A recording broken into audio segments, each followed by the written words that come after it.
பார்த்ததுண்டா இந்த நாடு பார்த்ததுண்டா, நாடு பார்த்ததுண்டா இந்த நாடு பார்த்ததுண்டா. வணக்கம் பச்சை தமிழ நேயர்களே, இன்றைக்கு நம்முடைய சிறப்பு நேர்காணலுக்கு காமராஜர் மீது அதிக பற்று கொண்ட, சமுதாயத்தின் மீது தீவிர பற்று கொண்ட, விருதுநகர் மாவட்டம் ஸ்ரீவில்லிபுத்தூர் ஒன்றியம் வன்னியம்பட்டி என்ற ஊரை சேர்ந்த பத்மநாபன் அவர்கள் இன்று நம்முடைய அரங்கத்துக்கு வந்திருக்கிறார்கள். பத்மநாபன் அவர்கள் ஒரு சிலம்பாட்ட வீரர். இன்னைக்கு சிலம்பத்துக்கு ஒரு ஆசானா திகழ்ந்து அங்க இருக்கக்கூடிய இளைஞர்களுக்கு சிலம்பம் கற்றுக் கொடுத்து கொண்டிருக்கிறார்கள். சிலம்பம் மட்டும் இல்லாமல் வாழ்வீச்சில் கைதேர்ந்தவர், சுருள் வீச்சில் கைதேர்ந்தவர். சிலம்பத்தில் என்னென்ன அடிதடி இருக்கிறதோ எல்லாமே அவருக்கு அத்துப்பிடி. அது மட்டும் இல்லாமல் சமுதாயத்தின் மீது மிகவும் தீவிரப்பட்டு கொண்டவர். அதாவது தன்னுடைய 13வது வயசிலே இருந்தே சமுதாயத்தின் மீது ஈடுபாடு கொண்டு அதிலே இணைந்து காமராஜர் மீது மிகவும் ஒரு தீவிர பக்தராக இருக்கக்கூடிய பத்மநாபன் அவர்களை இன்று சந்திக்க இருக்கிறோம். வாருங்கள், அவரை சந்திப்போம். வணக்கண்ணே. வணக்கம். நல்லா இருக்கீங்களா? நல்லா இருக்கிறேன். சரிண்ணே. இதான் நீங்க, நான் கேள்விப்பட்ட வரைக்கும் நீங்க 13 வயசுலயே சமுதாயத்துக்கு வந்துட்டீங்க. இப்போ உங்க வயசு என்னண்ணே? இப்போ 63 வயசு ஆகுது. 13 வயசுல எனக்கு சமுதாய உணர்வு வர்றதுக்கு காரணம் எனது தந்தை தான். அப்பா ஒரு ஆசிரியர்னா ஸ்கூல் டீச்சராக இருந்தவங்க. அப்பாவுடைய அப்பாவும் டீச்சரு, அம்மா டீச்சரு, அத்தை, அப்பாவுடைய தம்பி தங்கச்சி அத்தனை பேருமே டீச்சராக இருந்தவங்க தான். எனக்கு எங்கள் அப்பாவுடைய நம்ம நாடார் சமுதாய வரலாறை வர்ற பெரியாள்கிட்ட பேசுகிறத கேட்டு கேட்டு கேட்டு என் மனசில் பசுமரத்தில் அடிந்த ஆணி போல் பதிந்து விட்டது. உங்க அப்பா அந்த ஊர்ல வன்னியம்பட்டியில ஊர் தலைவரா இருந்தாங்களா? எதுவும் பொறுப்புல இருந்தாங்களா? 25 வருஷம் ஊர் தர்மகர்த்தா, கோயில் தர்மகர்த்தா, உரையன்மரத்து தர்மகர்த்தா. வரவு செலவு எல்லாமே எங்க அப்பாட்டு தான். ஆமா. அந்த மாதிரி இருக்கும்போது அவங்க வர்ற பெரியாள்கிட்ட, அதுவும் இல்லாமல் இந்த நாடார் மகாஜன சங்க தூதுவர் ஒரு வாத்தியார் வருவார், ரிட்டையர்டு வாத்தியார். அவர் வந்தார்னா எங்கள் வீட்டில் தான் சாப்பாடு. அப்பாட்ட பேசுறாரு. காலையிலேருந்து சாயங்காலம் வரைக்கும் லீவ் நாளில் பேசிக்கிட்டு இருப்பாங்க. அந்த சமுதாயம் நாடார் சிவகாசி கலவரத்தில் இருந்து நாடார்கள் பாதிக்கப்பட்டது, தோழ்ச்சியலை பிரச்சனை முதல் கொண்டு எங்கள் அப்பா வர்றவங்ககிட்ட எடுத்து பேசுகிறத கேட்டு கேட்டு மனசில் பதிவாயிருச்சு ஒன்று. அது மாதிரி காமராஜர் செய்த சேவைகளை ஒன்று அவங்க பேசும்போது கேட்டு கேட்டு எனக்கு அது காமராஜர் மேலே ஒரு பற்று. 1975 அக்டோபர் 2 காமராஜர் மறைந்த நாள் அன்று பெற்ற தந்தைக்கு எப்படி முடிவு கொடுப்பார்களோ அது மாதிரி நானும் எங்கள் ஊரில் உரையன்மரில் இருந்து முடிவு எடுக்கிறதுக்கு ஏற்பாடு பண்ணியிருந்தாங்க. காமராஜர் இறந்த அன்னைக்கு நீங்க மொட்டை அடிக்கிறோம். ஆமா, தந்தை பிள்ளையை செய்யக்கூடிய கடமை செஞ்சிருக்கீங்க. ஆமா, மொட்டை போட்டோம். அது எங்க ஊர்ல ஏற்பாடு பண்ணியிருந்தாங்க. ஒரு 10 பேர் வரைக்கும் போட்டதுல 10 பேர்ல நான் ஒரு ஆளு. அப்போ உங்க வயசு என்ன இருக்கும்? 13 வயசு. 13 வயசுல மொட்டை போட்டு காமராஜர். ஆமா. காமராஜர் நேர்ல பாத்திருக்கீங்களா? பாத்துருக்கிறேன். 2 வாட்டி பாத்துருக்கிறேன். கடைசி அவர் இறந்த வருஷம் ஸ்ரீவில்லிபுத்தூர் தமிழ்நாடு காங்கிரஸ் கமிட்டி தலைவராக இருந்த கிருஷ்ணசாமி நாயுடைய சிலையை திறந்து வச்சுட்டு போனார். அது மாதிரி ஸ்ரீவி நாடார் உரையன்முறைக்கு பாத்தியப்பட்ட முத்துசாமி நாடார் திருமண மண்டபத்தையும் திறந்து வைக்கிறார். அப்போ கீழே பேசிக்கிட்டு இருக்கிறாரு. நாங்கள் அவர்கள்லேருந்து ஒரு 20 அடி தள்ளி அந்த பில்டிங்கில் மேலே உட்காந்து நாங்கள் பேச்சை கேட்டுக்கிட்டு இருக்கிறோம். ஒரு அருமையான பேச்சு, ஒரு 1/2 மணி நேரம் பேசினார். ஃபோட்டோ எடுக்கிறதுக்கு ஃபோட்டோகிராஃபர்லாம் ஓடியாந்தாங்க. இப்போ ஃபோட்டோ எடுக்கிறவங்களாம் தனியாக நில்லுக்கோ, கடைசி நான் உங்களுக்கு போஸ் கொடுக்குறேன், அப்போ எடுத்துக்கோ. மக்கள் பூரா நின்று என்னை பார்க்கணுன்னு இவ்வளோ பேர் உட்காந்துருக்குறாங்க, அதை மறைக்காதீங்க அப்படின்னு ஒரு பெருந்தன்மையாக சொன்னவர். இன்னைக்கு உள்ள அரசியல்வாதி மாதிரி விரட்டுறது கிடையாது, அந்த மாதிரி கிடையாது. ஒரு அருமையான அரசியல்வாதியாக கடைசியாக நீங்கள் எனக்கு ஃபோட்டோ எடுங்க, நான் உங்களுக்கு அதுக்கெல்லாம் டைம் ஒதுக்கி கொடுக்குறேன்னு சொன்ன ஒரு பெருந்தலைவர் அவர். சரி, இப்போ அப்ப காமராஜர் மேல உங்களுக்கு பற்று வந்துச்சு. சமுதாய பற்று உங்களுக்கு எப்பல இருந்து சமுதாயத்துல இறங்கி வேலை பார்க்க ஆரம்பித்தீங்க? 18 வயசுக்கு மேல. சரி. பள்ளியில் படிக்கும் போதே ஆசிரியர் என்னைய பிராமணர் ஸ்கூல்ல தான் படித்தேன், ஐயர் ஸ்கூல்ல. ஐயர் வாத்தியார் சாணா பயிலன்னு கேட்டுவிட்டார். எனக்கு இது என்ன படிக்க வந்த இடத்துல ஒரு ஆசிரியர் நம்மளை இப்படி தவறா பேசிட்டாரு அப்படின்னு ஒரு வேகத்துல ஸ்கூலை விட்டு வீட்டுக்கு கிளம்பி வந்து கல் எடுத்துக்கிட்டு இருந்தேன். அவர் பைக்கை ஸ்டார்ட் பண்ணாரு, கல்லுட்டு எறிஞ்சிட்டு தான் ஓடியாந்தேன். அடிச்சிட்டீங்க? ஆமா, 17 வயசுல, அது 9ஆம் கிளாஸ் படிக்கும்போது அந்த வேலையை பார்த்துட்டேன். வீட்டில் இந்த மாதிரி பள்ளிக்கூடம் போகல, ஏன்டா வாத்தியார் வீட்டில் குடும்பத்தில் பிறந்து வாத்தியார் இப்படி பண்ணிட்டு வந்துச்சேன்னு கொஞ்சம் வருத்தப்பட்டாங்க, கண்டிச்சாங்க. அதில் வந்து நான் ஸ்கூல் படிப்பை நிப்பாட்டிட்டேன். அதுக்கப்புறம் ஸ்கூலுக்கே போகல? அப்போ நீங்க படிப்பு வந்து 9ஆவதோட நின்றுட்டேன். சரி சரி. நான் அதுக்கு அடுத்து எனக்கு 18 வயசு முடியும் போது பக்கத்தில் மாற்று சமுதாயத்துக்கும் நம்ம சமுதாயத்துக்கும் ஒரு கலவரங்கள் வருது. போலீஸ் வந்து அன்னைக்கு மாற்று சமுதாயத்தினருக்கு தான் பாதுகாப்பாக இருந்தாங்க, வழிய நாடார்கள் வந்து அடிபட்டுன்னு தான் நினைச்சாங்க. அதில் வந்து எங்கள் அப்பாவை வந்து அந்த பகுதியில் உள்ள எல்லா சமுதாய மக்களும் கையெடுத்து கும்பிடுவாங்க. ஆனால் அன்னைக்கு அந்த எதிர் சமுதாயத்து மக்கள் எங்கள் அப்பாவை அடிச்சிடுறாங்க கலவரத்தில். ஆமாம், கலவரத்தில். நான் ஈரோடு பக்கத்தில் ஒரு கம்பெனியில் வேலை பார்த்துக்கிட்டு இருந்தேன். கேள்விப்பட்ட உடனே 3 மாதம் கழிச்சு தான் எனக்கே தகவல் கிடைச்சிது. 3 மாதம் கழிச்சு போன உடனே ஊருக்கு போன உடனே நான் வந்து எதிரியை பழிவாங்கணுங்கிற ஒரு எண்ணம் உருவாயிருச்சு. சகல சமுதாயமும் நம்ம அப்பாவை பார்த்து கையெடுத்து கும்பிடுவாங்க, நம்ம அப்பாவை அடிச்சாங்கன்னா அவனை விடக்கூடாது அப்படிங்கிற ஒரு இதில் முதல்ல தற்காப்பு கலைகளை படிக்கணும் அப்படின்ட்டு சிலம்பம் கற்றுக்கொள்ள ஆரம்பித்தேன். ஜிம்னாஸ்டிக், அதுக்கடுத்து ஜிம்னாஸ்டிக் வந்து சினிமா பார்க்குறது, ஆங்கில படங்கள், பல்ட்டி அடிக்கிற படங்களை பார்த்து நானே போய் எங்கள் ஏரியா கம்மாக்குள்ள ஒத்தையில் போய் நானாக பல்ட்டி அடிச்சு பழகும். அந்த மாதிரி யாரும் எனக்கு சிலம்பத்துக்கு ஆசான்னு இருந்தாங்க, குமரவேல் நாடார்.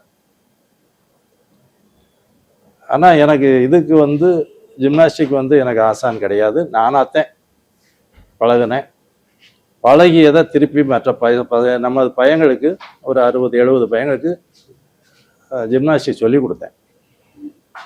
நம்ம மாநாடு, நாடார் மகாஜன சங்க மாநாடு, தமிழ்நாடு நாடார் வேலை மாநாடு, இதுகளில் என்னுடைய வீர விளையாட்டுகள் கண்டிப்பாக இடம்பெற்று கொண்டிருந்தது. உதாரணத்துக்கு சொல்லனா பட்டிவீரம்பட்டி மாநாடு, தமிழ்நாடு நாடார் வேலை முதல் மாநாடு, அது ஈரோடு நாடார் மகாஜன சங்க மாநாடு, நாகர்கோவில் நாடார் மகாஜன சங்க மாநாடு, இதுகளில் பூராமே என்னுடைய வீர விளையாட்டுகள் தனியாக நடைபெற்றது.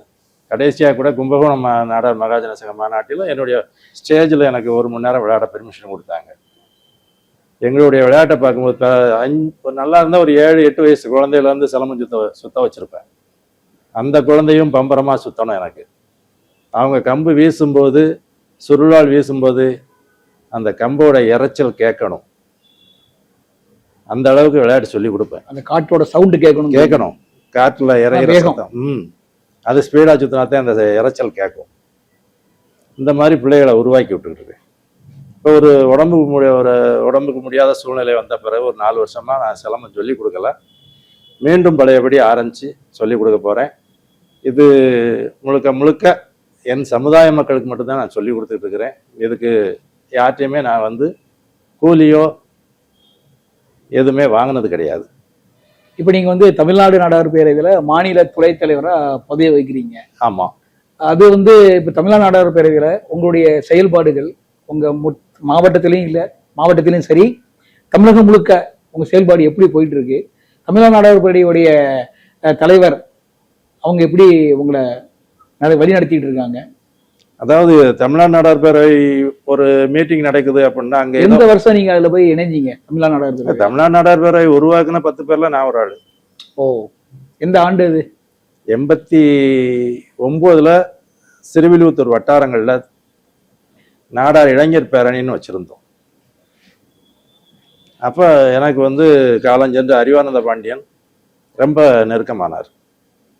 எங்களுக்கு கொஞ்சம் சின்ன பிரச்சனைகள், மாற்று சமுதாய பிரச்சனைகளில் 1-2 கேஸுகள் ஆயிரும். அப்போ எங்களுக்கு டிபார்ட்மெண்ட்டில் பேசுகிறதுக்கு அவர் ஹோம் கார்டு லைனில் இருந்ததுனால, ஹோம் கார்டில் வந்து ஒரு டிஎஸ்பி ரேஞ்சில் இருந்தாங்க, அறிவானந்த பாண்டியனாச்சு. அதனால் அவர்கிட்ட தொடர்பு இருந்துச்சு, அவரை போய் பார்க்க வர இருந்தோம். மீண்டும் அந்த நாங்கள் வச்சிருக்கிற இந்த இளைஞர் அமைப்பை வந்து தமிழ்நாடு முழுதும் கொண்டு வரேன்னு நாடார் மகாஜன சங்க மாநாடு 2 மாநாடுகளில் பிட் நோட்டீஸ் அடித்து 5000 பிட் நோட்டீஸ் அடித்து கொடுத்தோம். தமிழ்நாடு, அதாவது நாடார் சமுதாயத்துக்கு பாதுகாப்புக்கு எல்லா ஊர்லேயும் ஒரு அமைப்பு வேணும், ஒரு இளைஞர் அமைப்பு வேணும், அவங்களுக்கு இந்த வீர போர், அதாவது நாடாருடைய போர்க்கலைகளை கற்றுக்கொள்ள வேண்டும். இந்த இதை வச்சு நாங்கள் ஏற்பாடு பண்ணியிருந்தோம். அதெல்லாம் ஒரு சில ஊர் எங்கிட்ட வந்து பேசுனவங்ககிட்ட நாங்கள் போய் அவங்ககிட்ட பேசி உங்களுக்கு என்ன செய்யணுமோ செஞ்சு கொடுக்குறோன்னு சொல்லி எல்லாம் பேசினோம். அந்த குறிப்பிட்டு சொல்லணும்னா அப்போ 7000 பண்ணேன் அந்த ஊரில், அந்த உரையன்மூர்லேருந்து எங்களை பார்த்தாங்க. ஏன்னா அங்கே பக்கத்தில் கொஞ்சம் மாற்று சமுதாயம் பிரச்சனைகள் இருந்துச்சு. எதனாலும் சொல்லுங்கள், நாங்கள் வந்து பார்த்துக்கிறோன்னு தான் சொன்னோம். இந்த மாதிரி ஒரு சில இடங்கள்ல எங்களை கூப்பிட்டாங்க, செஞ்சு கொடுத்துட்டு இருந்தோம். எங்கள் பகுதியிலையும் எடுத்தோம்னா விருதுநகர் மாவட்டத்திலேயே கிருஷ்ணாபுரம்னா நாங்கள் போய் பார்த்துருக்குறோம். அப்போ 2 குரூப்பாக இருந்தாங்க பையங்க, 2 குரூப்பாக ஒன்று சேர்த்து வச்சோம். இந்த மாதிரி ஒரு சின்ன சின்ன நல்ல காரியங்கள் பண்ணிக்கிட்டு இருந்தோம். இது மட்டும் பண்ணாமல் ஏழை குழந்தைகள் படிக்கிறவங்களுக்கு வசதியானவங்ககிட்ட வாங்கி அவங்களுக்கு படிப்பு செலவுக்கு நாங்கள் கொடுத்துருக்குறோம். விதவைகளுக்கு தையல் மிஷின் வாங்கி கொடுத்துருக்குறோம். கால் ஊனமுற்றவர்களுக்கு 3 சக்கர சைக்கிள் வாங்கி கொடுத்துருக்கோம். இது பூராமே இந்த தமிழ்நாடு நாடார், முதல்ல நாடார் இளைஞர் பேரணியிலேருந்து செஞ்சோம், அப்புறம் தமிழ்நாடு நாடார் பேரவை மூலம் செஞ்சோம். எங்கிட்ட உதவி பெற்ற பையங்க டாக்டர், இன்ஜினியர் இந்த மாதிரி இருக்கிறாங்க. ஓ, ஆமா. இப்ப ஸ்ரீவில்லிபுத்தூர் அதனாலே உங்களுக்கு அங்க வந்து தாமரைக்கணி, ஆமா, மிகவும் பிரசித்தி பெற்றவர், மிகவும் புகழ் பெற்றவர். அவருக்கும் உங்களுக்கும் ஏதாவது பழக்கங்கள் இருக்கா? உண்டு. அவருக்கு எதுவும் பிரச்சனைனா நாங்க போய் அவருக்கு பாதுகாப்பு கொடுப்போம். அவருக்கு என்ன பிரச்சனை வரும்போது? அவர் வந்து அரசியல்ல பல பிரச்சனைகள் இருந்தது. எதிர்கட்சிகள் அண்ணா திராவிட முன்னேற்ற கழகத்தில் இருந்தாரு, அப்படிதானே? ஆமா, அதுல இருந்தாரு. கட்சிக்குள்ளேயும் சரி, வேற மாற்று கட்சிகள்லயும் அவருக்கு பிரச்சனை இருக்கும்போது அண்ணாச்சி கூப்பிட்டு விடுவாங்க, நாங்க போயிடுவோம். சரி, ஆமா. அந்த அளவுக்கு உங்க மேல ஒரு நல்ல அபிப்பிராயம் வச்சிருக்கேன். நல்ல அபிப்பிராயம் எங்க மேல இருந்துச்சு.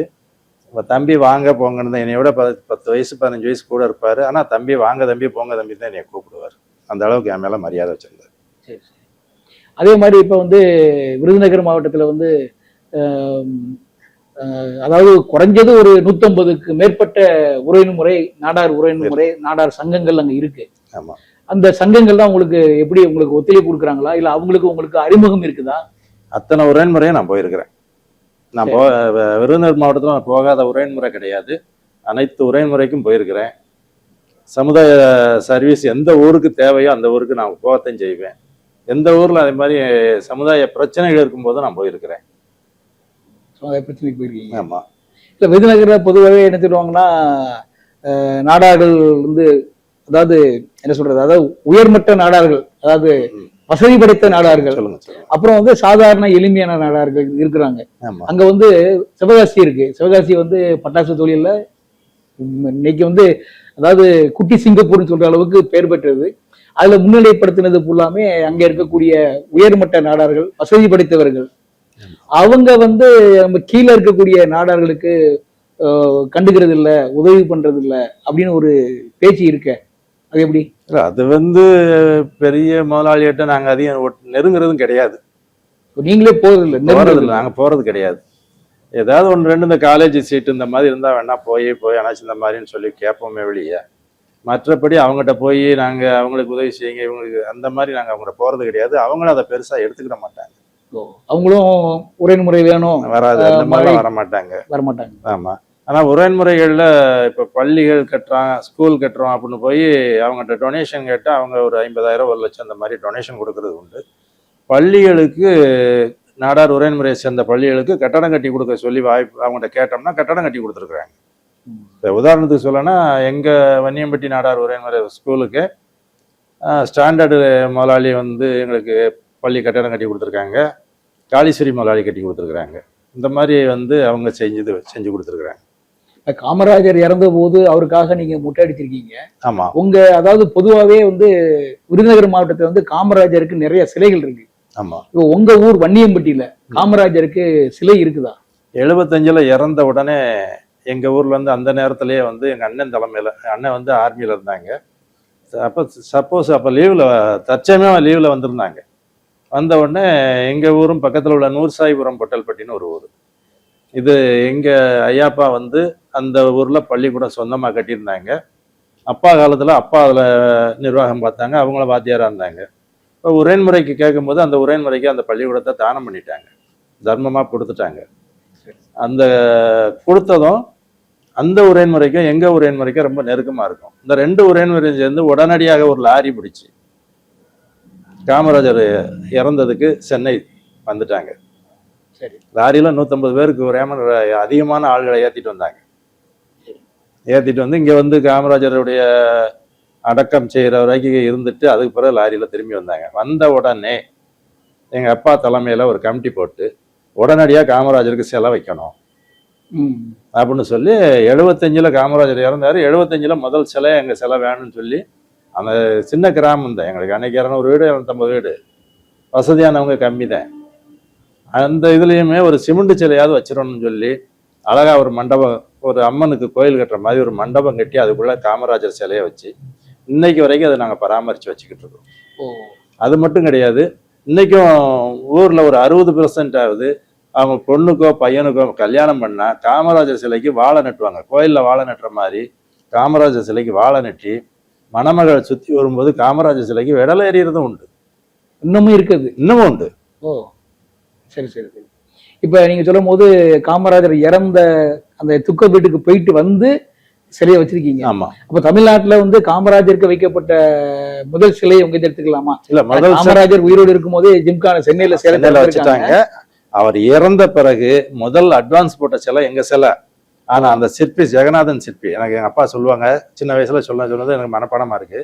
சிற்பி ஜெகநாதன் அவர்கள் வந்து ஐயா முதல் சிலை அரசாங்கம் கேட்டிருக்குது, சரி அரசாங்கத்துக்கு முதல் சிலை செஞ்சு கொடுத்துட்டு உங்களுக்கு 2வது சிலை செஞ்சு கொடுக்குறேன்னு செஞ்சு கொடுத்தாங்க. அதனால எங்களுக்கு காமராஜர் இறந்த பிறகு 2வது சிலை எங்க ஊர் சிலை தான். தனிப்பட்ட முறையில வச்சது முதல் சிலை உங்க சிலை தான். ஆமா. இப்ப எத்தனையோ ஒரு முறை நிறைய பேர் சிலை வைக்கிறாங்க காமராஜருக்கு. இருந்தாலும் அரசாங்கம் வச்சது முதல்ல இருந்தா கூட சமுதாய ரீதியா வைக்கிறது முதல் சிலை உங்க சிலை, வன்னியம்பட்டி சிலை. அந்த வன்னியம்பட்டி சிலை இன்னமும் அதை நீங்க பராமரிச்சுட்டு வரீங்க இல்லையா? பராமரிச்சுட்டு வரோம். சரி சரி. அது போக காமராஜரோட 100ஆண்டு விழாவுக்கு தமிழ்நாடு நாடார் பேரவையிலிருந்து ஒரு 3 லட்சம் ரூபாய் பெருமான கலையரங்கம் கேட்டுருவோம் அன்னைக்கு மணியம்பட்டியிலே. அதாவது அது எப்படின்னா, ஸ்கூல் காம்பவுண்டை இடிச்சு இந்த பக்கம் பாதி அந்த பக்கம் பாதி போட்டு சிலை இது ஒரு கலையரங்கம் கட்டணும். இந்த பக்கம் செட்டு இறக்கி விட்டா ஸ்கூலுக்கு யூஸ் ஆகும், அந்த பக்கம் செட்டு இறக்கி விட்டா ஒரே முறைக்கு கலை நிகழ்ச்சிகள் வச்சுக்கிடலாம், ஒவ்வொரு திருவிழாவுக்கும் வச்சுக்கிடலாம். என்ன அந்த மாதிரி அந்த சிலை திறப்பாவுக்கு தமிழ்நாடு நாடார் பேரவையின் மாநில தலைவர் என்ன தனபாலன் அவர்கள் வந்து தலைமை தாங்கினார். ஓ சரி. அது எங்களுக்கு பெரிய சிறப்பு. வந்து தலைமை தாங்கி 100ஆண்டு விழா பொழுதிலிருந்து, காமராஜருடைய 100ஆண்டு விழாவிலிருந்து இன்று வரை இந்த 27 வருடங்களாக தொடர் அன்னதானம் பண்றோம். ஒரு 2000 பேர்ல இருந்து 3000 பேர். காமராஜர் ஜூலை 15 அன்னைக்கு காமராஜர் பிறந்த நாள். ஆமா. இரவு உணவு மாலை 6 மணில இருந்து இரவு 11 மணி வரைக்கும் வர்றவங்களுக்கு சகல சமுதாயமும் வந்து சாப்பிட்டு போவாங்க. சரி. காமராஜர் மேல வந்து நீங்க வந்து ஒரு தீவிர பற்று வச்சிருக்கீங்க. இப்ப இருக்கக்கூடிய ஆட்சி தமிழக வெற்றி கழகம், ஜோசப் விஜய் முதல்வர், அவர் வந்து 5 கொள்கை தலைவர்ல காமராஜரை வச்சிருக்காங்க. அதை பத்தி நீங்க என்ன நினைக்கிறீங்க? அதுல வந்து இன்னைக்கு எந்த அரசியல்வாதிகள் வந்து உட்கார்ந்தாலும் காமராஜர் பேரை சொல்லாம அவங்க அரசியல் பண்ண முடியாது. விஜய் வந்து சென்ற ஆட்சியை விட கொஞ்சம் அதிகமாக காமராஜர் மேல, காமராஜருடைய பெயரில் கல்வி திட்டங்கள் இந்த மாதிரி அறிவிக்கிறாரு. அதற்கு சமுதாயத்தின் சார்பாக நன்றி சொல்ல கடமைப்பட்டிருக்கிறோம். காலை உணவு திட்டத்துக்கு கூட பெருந்தலைவர் காமராஜர். ஆமா ஆமா, அதுவும் பார்த்தேன். என்ன அந்த இதுக்கெல்லாம் வந்து அவர் விஜய் வந்து எங்களோட வயசு கம்மியானவராக இருந்தாலும் எங்களுடைய பாராட்டுகள் சமுதாயத்தின் சார்பாக நாங்கள் பாராட்டுகள் தெரிவித்துக் கொள்கிறோம். இப்ப அவர் ஆட்சிக்கு வந்து 100 நாள் தாண்டியாச்சு. அவருடைய ஆட்சி எப்படி போயிட்டு இருக்கு? அவர் நல்லவர், அருகில் உள்ள மந்திரிகள் எப்படி என்று எனக்கு தெரியாது. இல்ல ஆட்சியுடைய செயல்பாடுகள் இப்ப இதுதான் சுருக்கமா சொல்லிடுறேன். இவ்வளவுதான். அவ்வளவுதான். ஒரு லைன்ல முடிச்சிட்டீங்க. ஒரு லைன்ல முடிச்சிடுறேன். சரி சரி, நான் ரொம்ப நன்றிண்ணே. உங்களுடைய காமராஜர் மீது உள்ள பற்றும் சமுதாயத்தின் மீது உள்ள தீவிரத்தையும் நீங்க விளவரைய சொல்லியிருக்கீங்க. ரொம்ப நன்றி. தேங்க்யூ. வணக்கம்.